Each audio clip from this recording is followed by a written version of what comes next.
you move up to 4 wins as well, and you can't touch either of those teams anymore. So, yeah, definitely everything on the line here for Weibo. It's must win from here on out for them if they want to keep control over their ability to actually qualify for the play-in stage. So, see what they're going to be able to do up against NIP here. Of course, they are going to be on counter pick for game number 1. Traditional sides plus traditional sides, pairings here. NIP get their first pick. The Cassiopeia was the first ban from Weibo, so somebody's been paying attention to how the results have been going for NIP over the first 3 series. Right, so I think there's the big 4 when it comes to mid laners, which is Syndra, Orianna, Cassio, and Victor. And Victor's the only one left now, so that's going to be really interesting to watch that. Olaf has been getting snap first pick around the world. This is the new sensation top lane pick with the low-key jungle flex pick in the back pocket. If you slam the Olaf, your draft is just automatically good because for some reason this character is just able to do ungodly amounts of things and just terror, just cause terror in these fights. This champion is really scary to play against, and I think the Weibo is going to have to draft accordingly. Strong performance for Hoya on this pick last week up against IG. They're going to first pick it here is a bit of a surprise to me. I guess the question going to be, what does Zika pick into it? So far, looking like nothing, as they're going to prioritize some picks in other positions. Moham almost certainly going to be piloting that Camille here. Going to be his debut on it, period. Hasn't gotten to play a Camille game so far this year. Okay. And now Xiaohu going to get access to that Nefiri as getting more and more popular over the course of the last few patches and going to remain top dog coming into this series. I'm really excited to see Moham's first Camille game then. This champion is perhaps the most entertaining champion to watch in the meta right now just because of the way it warps the early game with being able to pull up mid lane, pull up top lane with that hook shot and cause map pressure, which the Riot devs and community have been frantically trying to address with these roaming supports such as Camille and Shen. However, NIP does not opt to answer with the Shen on their side, and they pick up their entire top side. It's going to be the Olaf Rise in the solo lanes, and with the Qiyana in the jungle, I think that's pretty based, but also pretty crazy. What are we saying about Qiyana? Guwon's been a big Qiyana guy all year long. He's his second most played this year. He's just been defaulting to it whenever he gets the opportunity. I'm surprised to see this Ahri come through for Xiaohu. An opportunity to go for maybe a more traditional Rise counter here if you wanted to do like the Anivia or something, but perhaps a little bit less synergy with the Nefiri Camille, wanting to have that early pick potential and going to go for what should be a really strong skirmishing comp around some of those early dragons as their counter pick up against this Rise, given that the Cassiopeia is already banned away. So with all the time I've spent on the tournament realm, I suddenly have an idea of what might be going on in this draft, and I feel like the Qiyana pick is essentially a Ziggs blocker because Weibo's side really wants that Camille Ziggs pairing. That's just such an overpowered pairing in today's meta because you get to access the Camille roaming with the guaranteed Super Mega Inferno Bomb or whatever Ziggs calls it if he's not Jinx, but it's a really OP combo, and Qiyana is just really effective into the likes of Ziggs. You can just pretty much dive him at any point, by surprise, and one-shot him. And that's perhaps why they opted for the Ahri instead. Someone with a bit more survivability, pick up a mid laner, and kind of guarantee that they can ban away this Ziggs now. Weibo with an opportunity to ban away some of the better supports, especially up against the Camille. The Shen Alistar going to fall by the wayside. NIP targeting that Ziggs as a potential bot lane option that can hold its own while the Camille roams around. So perhaps some intent to go for an aggressive 2v2 lane here from NIP. Take away some of those safer options. The Ezreal's already banned, the Ziggs getting banned here, the Syndra's already banned, and they take the Mel here too. So just removing safe options from Elk to say, hey, if Moham's going to spend the entire game in top and mid lane, we're going to make you pay for it. And they're going to have to show a little bit more here, either what their counter to this Olaf is or what the bot lane pick for Elk is going to be. And it looks like it will be the former, hovering the Zambessa or the Jace to go up against the Olaf. Slamming Jace would be extremely cool if he did that. Just basically saying, you know what, Olaf doesn't counter Jace, I win this side of the matchup. But he goes for the Ambessa. That's definitely going to help fit that Ahri, Camille dive theme that Nefiri is also going with. He's going to have some setup from the charm, from the hook shot. That's the thing you want most with Ambessa, is that you can ensure that public execution hits. Ever since they nerfed that cast time, everybody understands now that Ambessa ulting just for fun, hoping it hits them, it's almost never going to hit these players on 0 MS. So definitely fits into the comp better than usual. You like to see it. The Olaf matchup will be extremely volatile in the top lane. I am fully expecting Camille and Nautilus to be looking up there to try and swing it in one of their favor. Looking for the Kaisa here to cement a little bit more of a go-forward divey composition. Though don't want to talk about hovers too much. They still have opportunities to go for a different selection. I think I would find the Jhin a little bit disappointing, just because, yeah, it's going to do fine in the 2 versus 2, but it's not going to be able to push its advantage too much unless a lot of successful hooks end up coming through from Fengyue. They're going to end up betting on that, as the Jhin Nautilus spot lane going to get locked in, and now Elk, his pick of the litter for what he thinks he can farm most safely on. You look excited for that Xerath, and it will get locked in. Okay, I was insisting that they need to pick an AP champion bot lane here. It's just too good in today's day and age to not do so. That Corki hover had me tripping. I was thinking, surely we're not just doing traditional marksman and having some kind of sign of respect for the opponent. No need to have any kind of sportsmanship here. Just pick the overpowered mages in the bot lane and put it in the bag. I was personally thinking most about Victor because, again, he's that high-class mage who was still left available somehow throughout this entire draft. But Xerath fits pretty well here. The one thing I'm not the biggest fan of is the enemy comp into Xerath. They have Qiyana and they have Nautilus. These are 2 champs who can definitely find ways to get on top of him. But I would imagine Xerath will probably do his very best to never be on the same screen as Hoya. So he should be able to build himself some distance from the other 3 members and pretty much be immune to all range and damage itself. Yeah, that's what Elk's certainly hoping for here, because, yeah, if anybody manages to get on top of him, he is going to suffer from that lack of mobility tools very, very quickly. Interesting pick given the rest of their team composition that's so interested in diving forward and skirmishing. Doesn't feel like there's going to be a lot of peel options available for the Xerath himself, but maybe the bet just being made that they are going to be the ones on the front foot. They are going to be the ones initiating these fights. Xerath is going to participate with the Rite of the Arcane from across the map, and at that point they're going to have a numbers advantage and be happy to play out the fight from there. Absolutely. Let's get started with the first map of the night here in the LPL Split 3.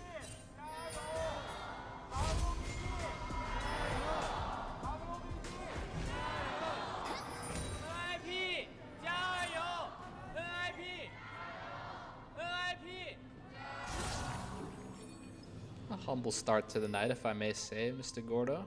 Yeah, keeping the Gios close. There's some NIP representation in the crowd here.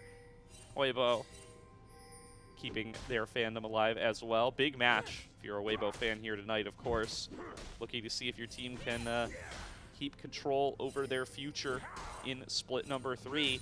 Are getting towards the very end of the season, and you don't want to find yourself in LNG territory where you don't have too much to look forward to already here in mid-August. Right, yeah, you do want your prospects to be in your own control. That Dredgeline landing onto Elk. A really interesting summoner spell trade down here now. Yep. Definitely some health bars taking some damage on the side of Weibo, but this definitely favors NIP. They're going to level up first and have their way with the minion waves. Thankfully, Elk evades that. But yeah, I just want to say that the summoner spells will be really interesting this game because we have 3 TPs on the side of Weibo and 0 on the side of NIP. Yeah. Really early resets coming through for both junglers. They're on opposite sides, though, so not likely to interact with each other. Really like to see Fengyue taking full advantage here of his ability to play aggressively into the Camille Xerath while they're still only level 1. The Camille does need at least level 2 before she's going to be that big skirmishing menace. You want to have the hook shot and the precision protocol if possible, or at least that tactical sweep. As here comes Moham. Hasn't leveled a second ability yet, probably considering that tactical sweep if slowing down Care ends up being the prerogative. But we'll just back on away. Fengyue in the area as well. Those supports, they want to get out and active nice and early, like you said, Fulls. They absolutely do, and it's pretty much a game of keeping track of one another. The real moment when things kind of break in the flow of the game is when one of the supports is able to surprise one of the enemies. clearly there was comms saying Camille's in the river, Nautilus is in the river. They're rather aware of each other's positions. Things get a lot more interesting when more Fog of War gets introduced after they stop laning and really disappear. So typically both these supports want to hit level 3 first before they start doing that global map pressure method, I would call it. But because, yeah, once you get level 3, then you don't get reduced XP. But we see a fight here in the mid lane, popping Ghost is care. Guwon going to be going right on towards Xiaohu here. Flash in for the root, holds him still for the DPS out of Guwon, gets the double rock enchantment, and will be able to pick up first blood as a result. That goes over to Care, Xiaohu down. Wow, and a full HP Ahri can just be deleted like that by Ryze Qiyana, apparently. That's the effectivity of the Ghost option here on the Ryze. This is going to be a huge chunk top, by the way. Oh, Hoya already popping the Ghost, wants to try to run Zika down. Whoa, goes underneath the turret with the flash. Zika flashes himself to get out of the way of the undertow, and Hoya going to be plenty happy with that one, but staying up a bit far as Xiaohu comes in for the collapse. He already flashed and ghosted. I don't think Hoya's going anywhere. Xiaohu going to be able to pick up the return. Hoya just seeing blood there and really went too deep. There was no need for that. Getting Zika's flash for free would have been the best case scenario, but instead he takes 2 tower shots and burns his own flash, enabling Xiaohu to just pick up his low HP bar for free like that. Unfortunate situation for Hoya. His wave is going to get pushed in and denied into the tower now. Really interesting. One of the NIP's solo laners' Ghost play worked out. One of them, not so much. We didn't see what happened there, but Elk ended up having to flash at some point on the bottom side. There we go. Just got to see it there. And ended up zoned off. It looked like 2+ waves of CS there. So certainly suffering a little bit in that bottom lane. A plate going the way of Photic as well. Giving themselves some ability to take advantage of that bottom lane. And Elk going to be super vulnerable in this laning phase up against Qiyana Nautilus now. If at any point they are able to get the push in towards him, catch him in a potential dive situation. Moham going to look to keep himself on the front foot. Fengyue, Hex Flash over the wall, dodges the shocking orb, but doesn't see an angle to approach with Dredge Line. And now that I think about it, they've got even more tools. They've got the Realm Warp to get on top of Elk once Care hits 6, and they've even got Photic to follow up with that snare and the curtain call. So it's going to be really, really hard to have 0 deaths as Elk this game. You know, the flash saves him from one of them. Let's see if he can stay alive for as long as he has been. Oh yeah, just making sure he stays in range for when that plate falls down. Is going to end up taking a recall fresh after shoving up the wave. Does not want to end up caught too far up with his pants down the way that he did previously. But no 3 members of Weibo hovering inside this bush. They're going to make a full play on a Care, and they do find the flash hook shot to hold him still for the rest of the team to collapse. Xiaohu gets his first of the game. And this is what I meant. Once these supports get that level 3 spike where they can get as much XP as everyone else, then they can really start fogging. And Camille must have been unseen for so long. Care just wants to click a little bit forward, but apparently you just can't click that far into the lane without any of your sums. Just gets completely flashed on and blown up by Moham and Xiaohu with the Spirit Rush. Yeah, he's got to be ready for Camille and the Fury to always be in every bush all the time. It's the only way to play against a composition like this. When you're summonerless Ryze, Care breaks that rule, pays the price for it. The first dragon will be picked up by Guwon. It's a little bit of a response. Curious to see where these grubs are going to be prioritized. Fengyue already redeploying up towards the top side, perhaps to secure a little bit of vision around that upcoming objective. Yeah, cheeky Guwon steals away the Drake. That's going to definitely benefit the side of NIP. Care might be a little more pleased with the fact he just got 3-man ganked if he's getting that as his trade, because they spent a lot of cooldowns and a lot of tempo taking that kill onto the Ryze, and they recalled off the map and really just gave Guwon the chance to take that one away. It's not like Elk is really able to stop him with Photic down there keeping him at bay, so I like the play from Guwon, and now I want to see if they can also do the same thing with this set of Void Grubs. I want NIP to really fight it, and I expect WBG to be there as well. Yeah, both supports, of course, going to be hanging around the mid lane, prep up for this play. Hoya taking a trade with Zika, not really coming out much better for it. And taking control over the center bush again, our Xiaohu and Moham. Charm connects on a Fengyue. Will take a little bit of his health bar, but he's going to be just fine on the Nautilus. And Does look like NIP are the ones with the first move into the river here. Xiaohu on the bottom side of the map does indicate that NIP are going to be the first ones to get a crack at these grubs. So Photic doesn't have TP, he is playing Jin, but you know what he does have is an extremely high amount of range. And as you see Photic here just shifting all the way up past the Raptors, he wants to be in curtain call range for these grubs. He's at least going to be able to catch the minion wave, the short shift up through mid, as will be full control over the bottom lane to Elk, so NIP had better make sure they get themselves full value. They already did pick up 3 grubs. Looks like they should have no problem picking up the 4th, but without TPs, not really a good way to get down there and stop Elk from taking turret plates. But will they try to force a play? Wow. Flash over the wall, gets onto Moham, interrupts the hook shot. Photic chasing down, going to be able to connect with the deadly flourish. Xiaohu is over the wall, watching and waiting, but that's all he can do, as Moham will get run down by the rest of the team. Guwon caught in transit, taking a fair bit of damage, going to have to flash away, but now they've got themselves a spot on towards Elk. Curtain call opened up, CC connects, and an easy 4th shot will give Photic a kill onto his lane opponent. Really well played from Photic there. I love the way he used the 4th shot and then finished it with the deadly flourish instead of having a 5-shot curtain call there. Just doing all the damage. I'm not sure how Elk found himself in that position, running for his life in the river. Really well played from the side of NIP to be able to not only get the grubs, but then control this bot side play. Oh, nice by Fengyue to interrupt the Hound's pursuit there. Saves himself a fair bit of damage. And yeah, let's check out this replay. I mean, they go for an aggressive play on a Moham. Love this from Fengyue to be able to get the interrupt and the catch all in one. Yeah, so as far as I know, the Nautilus dredge line, it kind of pulls you twice, which is why Moham was able to get the initial part of the hook shot off, but then got sort of repelled back to the Nautilus and was not able to get over the wall and escape. Really well played from Fengyue. He seems to know the interactions and the mechanics of the Nautilus, the way he catches out the Camille there, the way he interrupts Xiaohu on the Hound's pursuit as well at the end. Popping off on this Nautilus, if I may say. Yeah, really good stuff here from the support. And yeah, Elk, it just seems like a split call there. Maybe thought that they were going to go for a play to collapse with Xiaohu, but Xiaohu ends up attacking Guwon in the mid lane, and Elk is kind of just left out to dry in the bottom river. Now the biggest gold lead on the map is Photic over Elk, as he's been able to deny that man several waves, and does pick himself up that kill as well in the most recent collapse. So difficult start for Elk on the Xerath, but the thing about this pick is that it farms so safely.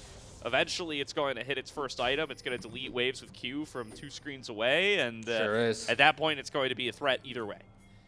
And somehow, some way, we have gold leads across the entire board here for NIP. Even Hoya sitting on a gold lead after his blunder earlier. Solid 1.4k being built up here. Guwon no flash. Going to get away for now, but that's going to be a charm connecting onto Fengyue, and Elk getting his first of the game, and now Guwon chased down for a second. Xiaohu claims the reset and claims his second of the game while he's at it. And now a flash forward charm from Xiaohu connects on to Carrot. It's going to turn this into a 3-for-0 play. Weibo making their pick comp count. This might be one of my first caster curses. All of a sudden, I talk about how NIP is ahead in gold and they're across the board doing well, and 3-for-0 out of nowhere for Weibo. That's the potential of this comp. Think about the reset they have with the Ahri, with the Nefiri. If one player goes down, such as Fengyue right there, they just fully pop off. You got the right of the Arcane beaming down. You got this Art Spirit rushing all over you, and you can't escape Xiaohu either. Guwon too late here. Now it's going to be the first dragon for Weibo this game, as they are able to capitalize on the numbers advantage. They pick themselves up the gold lead as well. Very back and forth in this game number 1 so far, Fulls. And so far, NIP find themselves now at a deficit. Let's see again how this pick was made. Right, so Guwon gets a bit caught by surprise there, pops the Supreme Display of Talent, and it seems like everything's fine, but then Fengyue just gets charmed up and one-shot. Even through the Aftershock, it looked like just so much damage coming onto him there, and that is what I think the potential of the Xerath is. You don't even need to have a gold lead. You can just be ever present with this Rite of the Arcane, and even getting Photic's flash, there also showcases the power of the Camille. It's just a really strong bot lane Weibo has. Yeah, even though it's been big part of the meta all split, it's still so hard to be able to play around the long-range engage potential that Camille brings to the table. Flash going to be expended in the bottom lane, and already she's moving out, looking for her next victim. Here's going to be a flash forward on a Xiaohu, and the call of, or the call to pack, rather. Going to be able to get Xiaohu out to safety. Real quick reactions there to dodge out of the staggering blow from Fengyue's Nautilus. I can't believe he's able to just get away like that, but Fengyue no longer having the depth charge as well. It's going to be pretty tough for them to find more picks, and Elk just getting to farm up even more. That gold lead has shrunk now to only 250 after Photic built it up to the near 1k range. And this Xerath is a real strong scaling pick, so it's kind of a matter of time where the NIP comp with this Qiyana is going to really want to snowball, or else they might just get outscaled. Yeah, definitely. A big part of this game's going to shift into being about picking off the Xerath at some point either way. And definitely a shaky position here for NIP that Xiaohu's got 3 kills in now. Xiaohu is doing pretty well as well on the Ahri. Like, these are going to be the threats you have to deal with on the opposite end if you're going to be expending resources to dive onto the Xerath. Would have liked to be able to deny that snowballing at any opportunity, but still not out of the woods yet. Our Weibo, plenty of game left to play. Guwon going to be able to keep this Camille zoned away, and is looking like they might want to play on a Zika, but this guy's still at pretty high health totals. Yeah, I don't think you can just dive an Ambessa outright just like that when he's got the public execution and the flash. So he looks for it and then realizes that it's definitely not going to be doable. So looks like they're definitely all lanes going well suddenly for Weibo. The complete opposite of what I was just previously saying. I mean, even though you've got some slight gold leads in Karen, Photic, and even Hoya, they're extremely nominal, and I would say that Weibo's overall comp is in a way better spot right now, so long as they play this next set of turns out well, especially this Rift Hero. Yeah, I mean, and again, Xiaohu on the bottom side of the map as the top side objective spawns. Doesn't look like there's much of an intent to challenge NIP for this one. We'll see if Moham ends up changing his mind on that, able to dodge away from the dredge line. But 4 members of NIP compared to 0 from Weibo certainly seems like a foregone conclusion who's going to be able to pick up this Herald. But Weibo are in rotation. They're going to pull the trigger onto Moham, see if they can blow this guy up before the rest of the team shows up. And 4th shot will do just that. Dredge line coming out, going to get dodged away from Xiaohu by calling the pack. But the Rift Herald's already been smited down. And the Realm Warp going to get taken out to safety. Where is he? Actually aggressive on towards top lane. Zika had to flash to get away from that rise. Now Xiaohu has to flash, but he's on the wrong side of dodge. Hoya's all over him, and Hoya going to make it a 2-for-0 play. Now moving forward on towards Zika, who just TP'd in. This is a mess from Weibo. They do not know where to put their champions, and they don't get anything done. Okay, so this is just going to be a banger series, isn't it? What the heck is going on? It seems like whichever team is having a good position or a somewhat lead, they just immediately, a few minutes later, switch leads. And now it looks like it's an NIP favored game. We'll see if that builds even further. Elder Hook connects onto Elk. He's going to have to flash away. Everybody on Weibo has had to flash within the last 30 seconds, and now still going down. Moham gets shuffled back away. Can't be stunned into the wall. Doesn't need to be, though. Guwon using Supreme Display of Talent in an abnormal way just to push Moham further away and pick up another kill for the team. And suddenly we're on a 4-kill streak for NIP. They just have had Weibo's number this past couple minutes. Whatever Weibo just did, I'm sure the coach is going to have at least an hour-long review about that. But we got a TP coming in from Xiaohu, who has the ulti. No flash subs for Hoya. Yeah, Hoya's not getting out of this one. Doesn't have Ragnarok back and available. Is just going to do his best to return fire. But he did pick up first turret gold and will finally be shut down by Xiaohu. Still a worthy sacrifice, some of that bonus gold going into his pocket. You never know with the Olaf. It almost looked like he might have lifestealed his way to the double kill there when Xiaohu ran out of gas, but thankfully he does go down, making it a pretty effective TP from Xiaohu, and lo and behold, looks like if League of Legends is a turn-based game like tennis, it looks like Weibo's winning this round now. For sure. As Xiaohu going to look to equalize that first turret, but that's getting matched by Care up on the top side. Just going to be an exchange of towers. Did get that dragon as a little bit of a bonus for the Weibo side. Pretty good bonus, Gordo, I will say that. Yeah, you do love to get the Cloud Drake stacked on up, but still only going to put them at 2. They have not been in control of that objective all game long. So NIP going to maintain themselves at about a 2.5k gold lead. Now we're getting to the part of the game where these first strike cashback or even magic boot we see here, assassins, just generate so much gold that Guwon here having the 2 items, so much lethality on this Qiyana. He can just do incredible amounts of damage. Even though Xiaohu put in all this work, getting extra kills, Guwon has the gold lead. Good pick up there. And will be able to take it for a second ride. Guwon moving it down towards the bottom side, smited down by Xiaohu. As they do look to see what they can secure off that back end. But NIP just take the turret, back on away. Weibo don't have the tools to dive further. And NIP aren't done. They're taking full control over this bottom side as Hoya does shove in this wave. It does look like they're going to take their time, spend their money, though. So they do have somewhat of a concern of getting picked off by Weibo's pick potential. So now the story of this game is the gold leads on Olaf and Jin, in my opinion. It seems like the gold leads between mid jungle and, of course, support doesn't really matter. But now we have some gold leads that are actually quite sizable for the side of NIP. And I think from Weibo's perspective, you realize that and you want to make sure that when you do fight next, at least Xerath and Mbessa have some item parity with their counterparts. They want to catch up. You don't want to be sitting on components. You want real items. Yeah. So now Fengyue stepping on up as there is going to be an engage from Moha, but he's going to regret that pretty quickly. Depth Charge connects into the supreme display of talent, and Guwon going to be able to clean up that kill. Zika up too far now as well. They do not want to let this one go, and they don't have to. One more overload from Care will be all it takes to send Zika packing. NIP make another 2 for 0 in their favor and get some more gold on top of it. Overall, the tide of this game is just completely NIP favored. They are setting this sail towards the enemy base, and so far, so good. Guwon is looking so talented on this Qiyana, or either that or the champion's completely broken. The amounts of damage he's able to do with these combos is incredible. Just that, like I said, that gold lead is able to build with the first strike and the treasure hunter. He's even got 3 serrated Dirks now in his inventory. So the amount of damage and lethality this Qiyana has is just unprecedented. And you see it now. He's really carrying this game and convincing me that Qiyana is a great pick. Yeah, really good stuff here.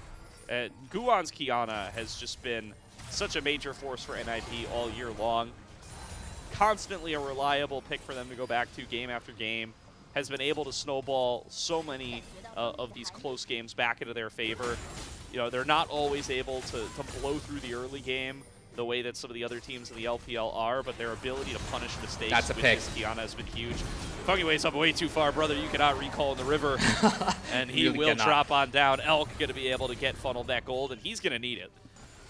That is the exact kind of mistake that Weibo needed right now from NIP's side, because the game has just been going NIP's way little by little. The only thing that Weibo can really hold claim to is this 2 Drakes they have, buying them some time on the theoretical Dragon Soul checkmate clock, but it seems that they're snowballing so hard on the side of NIP that might not even matter. So if anything, getting a pick like that really helps slow down the pace of the game and make sure that they got all the time they do need to catch back up. We'll see if it's going to be enough time. The gold lead for NIP does continue to grow bigger and bigger. And the next time they get a quick 2 for 0 in the enemy jungle, they might be able to turn that one into a Baron. Xiaohu trying to keep the wave shoved up here, but does have to be consciously aware of the threat that this Nautilus Qiyana and the Realm Warp from Rise can bring right to his doorstep. And moving right towards that Baron now are NIP. Xiaohu sees this happening, but doesn't have the power to pull the trigger right on his own, waiting for Moam to collapse. Hook comes out and Elk is forced to flash. Good start for Fengyue. That's the last pick of the draft, Xerath, being forced to flash all the time, it feels like. Again, the champion has so much range and so much ability to follow up on the dive, but he's just so susceptible to being dived himself. And the Nautilus from Fengyue has just been hooking him all game, it seems like. Yeah, I really like NIP staying so close together here as they approach these major objectives. consciously playing around the threat of this pick composition and making sure that if Moham throws himself in there, it's not going to be just taking one member down in isolation. It's going to be a trade at minimum, and it's going to set NIP up to be able to play out a pretty strong team fight. They do have good tools at this stage of the game, 1 to 2 items in, to really just be able to out-damage the Weibo composition. One of the main problems I'm also seeing here when looking at the scoreboard is I just don't think this Camille can ever realistically catch up, but hold that thought. Getting in here onto Care. Nice dodging work from Care. Gets away from the charm, gets away from the public execution, hangs out in his realm warp, and he's out to safety. I would have loved to see them play towards the realm warp, knowing that he was going to be really hard to interrupt there. I'm pretty sure you could just reach him with Nefiri, but instead we have this play. Fengyue on the side, misses his dredge line, but does get that depth charge on towards Elk. They finish off Moham, but it is a support for support trade, and that was everything used by Hoya. His Ragnarok will expire. They're going to back out away, and Guwon ends up falling on down. My bad, that was not Fengyue. Going to be able to make that a 1-for-1 here, and Zika stepping up. This is the best shot they're going to get. Hoya falling lower and lower. Xiaohu flashes out. Fengyue looking for more, ends up hooking a dog. And Xiaohu will be able to escape, keeping his 4-0 scoreline looking good. You know what? I was low-key losing some hope for Weibo, but after this play right there, I'm starting to think that really this game is anyone's for the taking. There's totally enough time for Weibo to have their shots, have their punches, have their chances. It looked like NIP's comp, it can have some difficulty getting things done, you know, sieging or doing the Baron, you know, they can maybe control the vision pretty well, but to actually get the objectives like that, it can be pretty difficult with all the tools Weibo has themselves to play on the back foot. But again, here, you see Xiaohu on the minimap in the pits. I think they potentially could have reached him if Xiaohu just didn't even try to charm him, but to be fair, I don't blame him. You know, you really want to get the free pick there. It's solid 50-50 chance of being able to charm him, and fortunately better clicks from the side of Care. Yeah, I mean, they know Xiaohu's still bot, knows he doesn't have TP, so they're just going to rip the Baron. Xiaohu's way too far away to be able to get over here. Weibo going to have to challenge this 4 versus 5. Right of the Arcane opened on up. Xiaohu on vision over the wall. We flip this. Will be able to get in there and make the flip happen. It looks like NIP are willing to take it. Xiaohu can't get in. The smite will go the way of Guwon, and NIP now wearing purple. How many members can they get out? Still staying close together, still preventing the collapse from the Camille. And it looks like they're going to be able to recall away from this just fine. Baron for free, snuck away by NIP. Now, this might be results-based analysis or recency bias, but I've always loved that play call where you can't necessarily prevent the 50-50, but it's more favorable for you to start the Baron than it is to not start it, because worst case scenario, which is pretty bad, enemy team gets Baron, but you don't even lose. You get it now, and you should win. I mean, unless Hoya dies here. Ragnarok for Hoya, not going to be enough to get him out, so Zika will be able to cut him down. 4 versus 5 on the map. Hoya perhaps disrespecting that chase down potential a little bit, but let's see what NIP can do on the opposite side. They know there's 2 members top, and they are still rocking the Baron buff. Care trying to guide a wave in on the bottom. Zika still split pushing on the top side. He's not able to take advantage of a numbers lead, our Weibo. But they are going to potentially be able to take down this inner turret. Care looking to do the same, as are the rest of NIP in mid lane. They should be able to get this one. Well, Zika, on the other hand, is just printing gold. Remember when Hoya had that over 1k gold lead? Zika has practically fully caught up, just entirely taking all the plates of the enemy top tier 2 tower on the Ambassador. He's going to have the Shojin and more, I'm sure, here. Looking really, yep, already a third of the way towards his death stance.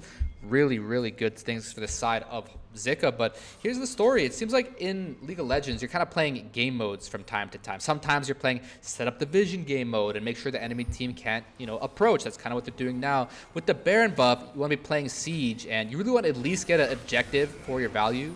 Right now, we see NIP really want this Drake and this fight. Yeah, Zika going to get a little bit caught out here, but only Photic is here to return the damage. There's the Realm Warp. Here's the rest of NIP out of nowhere, right in Weibo's face, but they have been able to guide Zika out of there. Curtain Call shots still connecting. Zika taken down to about a quarter health, but there's no one left to dish out the damage. He will be able to get away with his life. Guwon, on the other hand here, he's playing, I'm going to one-shot you if you're not careful game. So you got to really keep a close eye on this Qiyana. He can flash in at any given moment on some of these backline targets. Zika has the TP shield. He probably wants to make use of it. Yeah, Weibo do not want to let this dragon go without a fight, and IP certainly don't want to give up soul point for free either. Looking for a pathway in. Hoya just going to rush at Elk here. Does still have the Ragnarok available. Dive forward, and Guwon just one-shots him. Elk is gone once again, and this Xerath just cannot find room to breathe. NIP ready to take this fight front to back now. They catch Xiaohu and blow him up. NIP 5v3 on the map. This dragon is going to be theirs, and what else can they find? Fengyue flash for the staggering blow, as Xiaohu will have to back on away. He might have overstepped. Maybe Photic up too far. He has to flash away from a public execution to avoid giving one back. Wow, that looks really fun. I want to play Guwon's game mode. He just completely said, yo, Elk, goodbye, man. And he just deleted him in practically milliseconds. I think he might have just snapped and Thanos dusted him like that. That was really a showcase of why this Qiyana champion is so pickable if you're Guwon. I mean, he was level 16, and he knows exactly what he's doing. He's really prominent on this champion, and I just can't give him any more praise than that. He really did so well for himself. Hoya starts it off here by canceling Elk, who's kind of channeling a bit too far up, and builds a space, pops a Stridebreaker, goes sit around, and just look at how quickly Elk dies there, man. Look, how is that balanced? It's a very squishy champion. The base stats on this Xerath, brother, they are oh yeah, they are among the lowest, and yeah, I mean that's a squishy man right there. Guwon shows just how much damage this Qiyana can do. Ooh, nice hit on the deadly flourish there on the Xiaohu. Might just be what gets this fight started. Xiaohu trying to kite his way out, protect his jungler as best he can, but does get knocked down by the rune prison. Flash in after him from Hoya to be able to clean up that kill, and guess who's waiting for him? It's Elk on the Xerath, forced to flash away. Wait, where to? Where to? Curtain call shots, but yeah, there's no safe way out of this one, brother. Here comes Photic off the back of the Realm Warp. Care a little bit too low to take that journey, but that's fine. They've got enough members to finish Elk off either way. Both carries down for Weibo. I mean, on the bright side, I'm pretty sure when Elk looks at his death recap, it's going to show that he must have done like 8,000 damage to enemy champs, but it just doesn't matter. Like, you're lowering their HP bars, but then they're just running and diving straight on top of you and killing you, and you just can't escape. So I'm starting to think this Xerath champ might not be the best last pick they could have gone for here. It just feels like once NIP's comp activates like this, you just can't answer that. Yeah, I think definitely needed to snowball harder in the early game and needed to have this Xerath in, I think, a little bit more of a position to succeed. But Boham obviously was not able to get too much going earlier on. And even though Xiaohu got a little bit fed, it wasn't enough to keep Elk protected by any means, and wasn't enough to shift the game around himself. So, yeah, I mean, there's easy access to Xerath basically every fight here. I'm tempted to agree with you, Fulls. I don't know what they could have done to have this play out differently outside of, obviously just get a million gold lead and win that way, but they were at a parity for a very long time, and Elk did not have a fun game. Yeah, I mean, I said it before. I won't harp on it too much, but I would rather have seen the victory here, just a lot more survivability and counterplay. We start the Baron started up here, gonna get a free ult pop from Elk because they're really doing everything they can to maintain vision here. He even pops the Horizon Focus to see some more. Let's see if Xiaohu can pull anything off here. We're gonna need miracles, Gordo. I mean miracles. Yeah. Well, Guwon over the wall. Let's have a Jiejie. Yeah, there is a Xiaohu hiding in the woods, but he is not going to be found, and he is not going to make himself known. Just going to take that recall. Does have access to the TP. TP coming back on out. There. Actually towards the bottom side, interestingly enough. Just felt like that was the safer potential flank route if somebody was coming at them through mid lane. And now NIP are going to pull the trigger onto the Baron, and Weibo, they've got no choice but to walk through where they have no vision. Yeah, finally Xiaohu walks into the top, so let's see if it's on time. We might have another 50-50. Please tell me crazy is our game. Yeah, Xiaohu looking for the steal, not going to find it. Guwon secures the Baron. Zika going for the dive onto Hoya on the opposite side, but will not be able to take him down by any means. Curtain call opened up. Moham tanking shots, gonna have to retreat. Realm Warp being channeled, and it's everybody on towards Elk. This guy cannot catch a break. Photic now in a 1v1 with Xiaohu, and one that he is actually kiting out. Zika dives forward, but gets exhausted. Takes the public execution out on towards Guwon, but will be taken down regardless. Does not have enough distance to escape. Weibo lose 2. NIP secure the Baron. And this game feeling like it's getting completely out of control for the red side. As a wise esportsman once said, it's chopped. It's chopped. Yeah, I think after this, officially, they're probably completely out of it. They might have one Hail Mary chance in the base, but I'm pretty sure either NIP ends here, or they get the soul, or they have a multitude of other ways to just end this game now. Look how strong this Jin is. I was gonna say that Elk's inventory wasn't looking all that bad. I mean, he's got a lot of damage, but it just doesn't matter. You can't do any of it when you're already dead. Yeah, they're gonna be able to run this one down. Xiaohu still gonna be down for 25 seconds. NIP might look to just end it here. Care still bringing minions in through the top side. They have 90 seconds of Baron left. They're gonna decide to play it a little more conservative. Take the recall, get back over to Dragon, secure themselves the soul. Photic stepping up, looking to be able to just pump out damage onto Xiaohu and Moham. And says, all right, nobody's stepping into mid lane. We're going to secure the Dragon Soul here. This is answering some questions we had about the Photic versus Elk dynamic. I mean, we're watching it in 4K the way he's finessing with the steps right here. I mean, Photic, deathless on the Jin, 3K gold lead. So much damage dealt, so much gold attained. He's just playing so well on this Jin. Completely overpowered he is right now. And we were talking about it in the pre-show, saying how Photic hasn't necessarily shown himself to be the strongest member of this NIP roster, or of the LPL itself, kind of finding himself switching between lower tier teams, not really getting to have his time in the spotlight. Well, it turns out you put this man in Group Nirvana on a roster like this, and this is the performance you get. Yeah, really strong game from him here.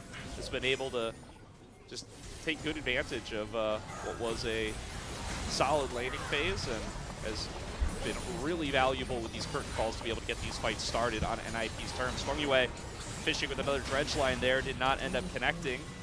There's 2 inhibitors down. Baron buff on 2 waves. Still have this for about 10 seconds. They might just try to end it here. Zika locked down by a root prison.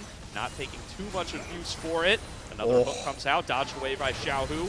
First Nexus turret going to fall on down. Curtain call opened up. NIP looking to go for it. Elk just cannot get away from these shots. Going to get taken down to about a third and going to have to hide back out under the fountain. Meanwhile, the rest of the team going to get blown up by Photic. Elk gonna get flash fourth shotted and will not survive the effort. NIP find themselves an ace for Just Care and find themselves a win in game number 1. Just like that, NIP takes the first map of the series home with the W, and not even the fountain is safe for Elk this game, Gordo. You see Photic across the map, sniping him all the way, doing practically 70% of his health bar with one shot of the curtain call. So much of a carry performance being shown here from Photic. I immediately, from all of this gameplay I've just recently seen in my eyes, I think we have to vote him for the MVP. I mean, who else can we even contend? I can see a case made for Fengyue. You know, the dredge lines were a little bit wide towards the last couple of fights, but by then they were in such a winning position that you don't even need to land them. So I could see that case being made as well. Either way, really strong bot lane performance from NIP there. I think Fengyue did a really good job of matching a lot of the early roaming power that early pick Camille does bring to the table. And yeah, you know, we got a little excited for the Xerath pick there, but it was certainly not living up to it there. You could see a world where Weibo are able to find those early picks, able to start snowballing. The Nefiri is a huge threat, the Ahri is a huge threat, and then, you know, it's nice to have a long-range scaling artillery pick, but they're on the back foot as well, and diving onto Xerath basically had no cost at all to NIP, fight after fight.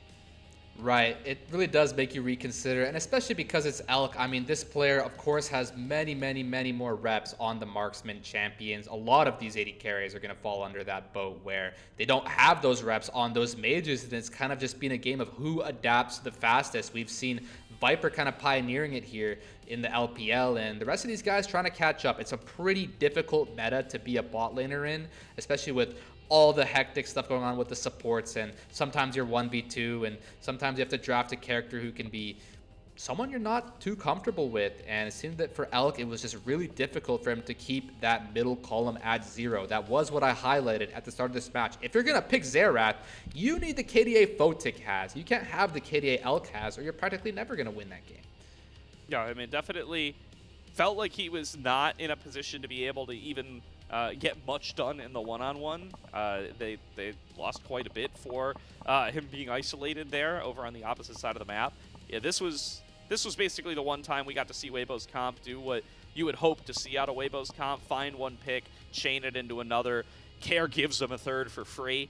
But this really alone does. was He not really does. enough. Yeah, this push is crazy, dog.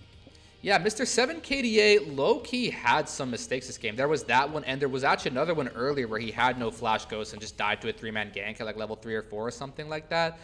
But Weibo was having some good looks in the start of this game. It was somewhere around here where things started to go awry. You'll see that here, Xiaohu flashing away and just dying. This is not good. But there were things that were even worse than this from the side of Weibo, where they were just kind of getting out-skirmished all game. We saw like 3 for 0s for the side of NIP, what felt like the whole time. And yeah, Guwon on the Kiana just doing ridiculous amounts of damage. Perhaps the other player who could be worthy of the MVP shout. And that's just the story of this game. The composition, and seen here in Elk, was just not able to function. They were just getting dove on top of, and all these OP spells, Nautilus Salt, Kiana Flash Alt, Olaf Flash Ghost on top of you. Like, how can you ever manage all of that as Elk? And you see it here again. Nowhere to run, nowhere to hide. Yeah, I think a consistent pattern you see here is Xerath Ultimate being cast with Olaf on the screen. That's just never going to be able to go the way you're hoping for. But you know, the way these fights ended up getting started, they thought they had opportunities to make picks on Weibo's side, but there was always somebody on NIP here to disrupt. You know, Fengyue and Guwon certainly deserving shoutouts here for how much pressure they were able to exert in these fights, how many picks they were able to make, how frequently they were able to punish positioning from the carries on the Weibo side. And yeah, pretty clean fighting from them across the board.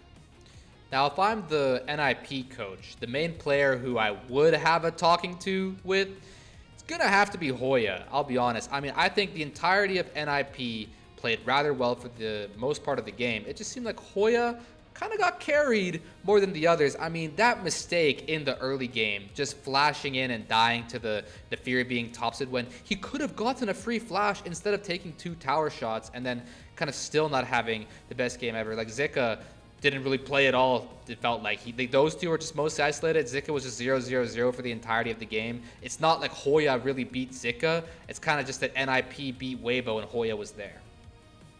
Yeah, I think that's fair. I think the threat of the Olaf was able to still present itself a few times, right? You just flash on an immobile carry's head and are a menace that way. Certainly was able to... He was a menace, Elk, don't get me wrong. Certainly was able to get some flashes out of Elk over the course of the game, but yeah, I think it's not...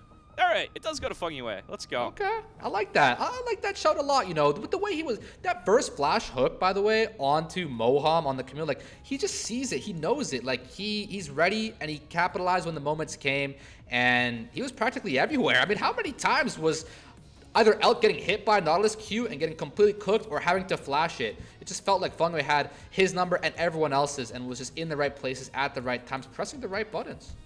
Yeah, this is a guy who tanked a lot of bans in draft as well. Remember, it was the Camille first pick, followed by the second phase bans directed to try to make life a little bit more difficult for Fengyue. Still gets onto the Nautilus, the old tried and true pick, and yeah, I think definitely showed a lot of mastery on the champion over the course of this game. Got to see a lot of cool tech, the interrupts on the Hound's pursuit. Oh, this was unanimous. Wow. All right. Let's go.